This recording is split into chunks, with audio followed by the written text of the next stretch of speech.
Hello friends!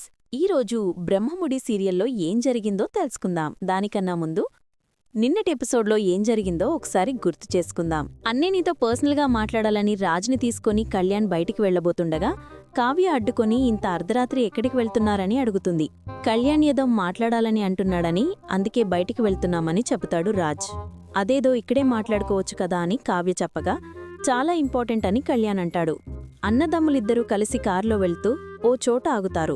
అప్పు గర్భసంచికి problem ఉందని, తను 9 మంత్స్ బిడ్డను మోయలేదని కళ్యాణ్ చెప్పడంతో రాజ్ షాక్ అవుతాడు. తనను కాపాడాలంటే అబార్షన్ చేయించాల్సిందే అని, లేదంటే అప్పు చనిపోతుందని, ఏం చేయాలో అర్థం కావడం లేదని చెబుతాడు కళ్యాణ్. అప్పుని కాపాడాల్సిందే అని, ఆమెకు నిజం చెప్పాల్సిందే అని అంటాడు రాజ్. అయితే వదినకి నువ్వే చెప్పమని కళ్యాణ్ అనడంతో రాజ్కి అర్థం కాదు. ప్రాబ్లం అప్పులో కాదని, వదినలో ఉందని కళ్యాణ్ చెప్పడంతో రాజు కుప్పకూలిపోతాడు. అన్నయ్యని ఓదార్చి కళ్యాణ్ ఇంటికి తీసుకెళ్తాడు. ఈ నిజాన్ని కావ్యకి ఎలా చెప్పాలో అర్థం కాక దేవుడి దగ్గరికి వెళ్లి బాధపడతాడు రాజ్. ఇదంతా గత ఎపిసోడ్లో జరిగింది. ఇక ఈరోజు ఎపిసోడ్లో ఏం జరిగిందో తెలుసుకుందాం. బావగారికి నిజం చెప్పావా, ఏమన్నారని కళ్యాణ్ని అడుగుతుంది అప్పు. మనం నిజం చెప్పి తొందరపడ్డామేమోనని బాధపడతాడు కళ్యాణ్. ఏం జరగబోతుందో తెలియడం లేదని, ఒకరికి కూతురు పుట్టబోతుందన్న ఆరాటము, మరొకరికి తల్లి కాబోతున్నానన్న సంతోషమని చెబుతాడు కళ్యాణ్. మా అన్నయ్య కూతురు పుట్టబోతుందని చాలా ఆశపడ్డాడు. ఆ కూతురే పుట్టకూడదని చెప్పేసరికి తట్టుకోలేకపోతున్నాడని చెబుతాడు కళ్యాణ్. తనను ప్రాణంగా చూసుకుంటున్న బిడ్డను తీసేయాలంటే ఏ తండ్రి మాత్రం తట్టుకోగలుగుతాడని ప్రశ్నిస్తాడు.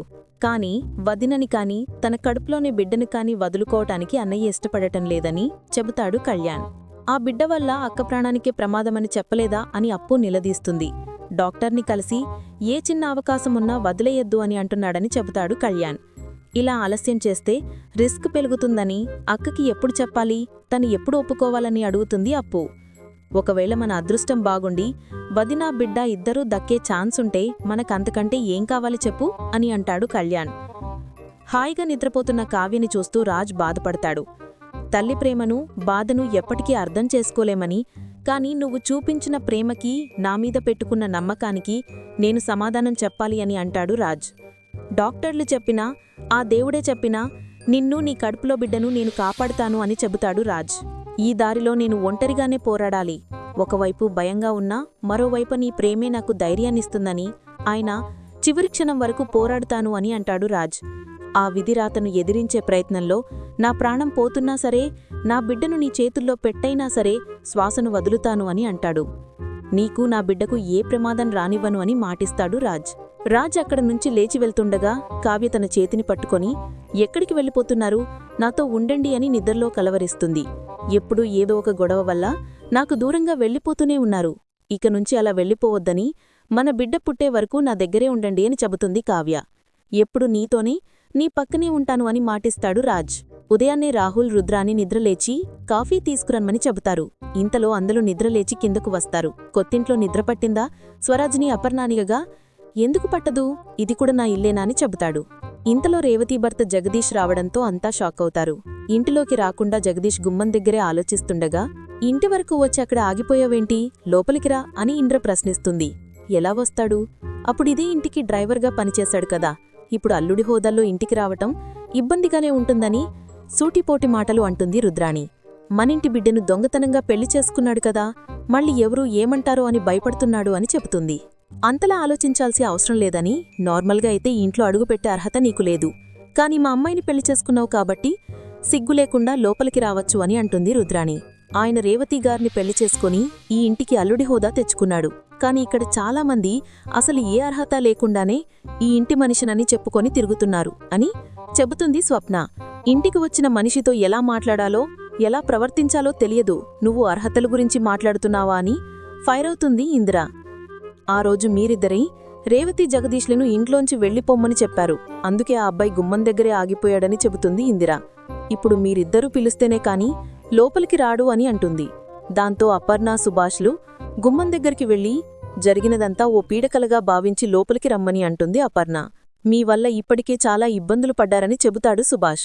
ఆ రోజు నేను చేసిన తప్పు వల్ల ఇన్నేళ్లుగా మీ అమ్మాయిని మీకు దూరంగా చేశానని, తననే కాకుండా మిమ్మల్ని కూడా బాధపెట్టానని, అందుకే లోపలికి రావటానికి ఇబ్బందిగా ఉంది అని అంటాడు జగదీష్.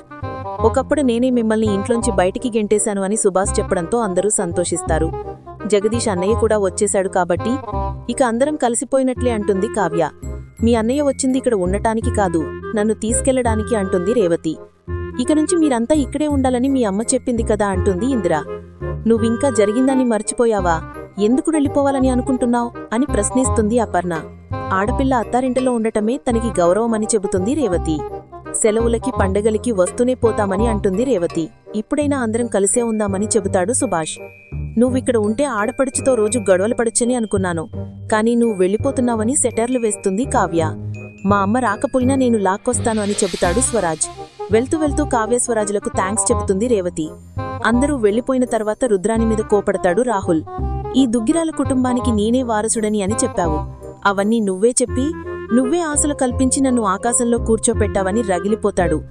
చచ్చాడనుకున్న రాజు మళ్లీ తిరిగి వచ్చి కావ్యని తల్లిని చేశాడు. ఎప్పటికీ రాదనుకున్న ఆ రేవతిని రాజ్గాడు ఇంటికి తీసుకురావటమే కాకుండా అపర్ణ అత్తయ్యతో కలిపేశాడు.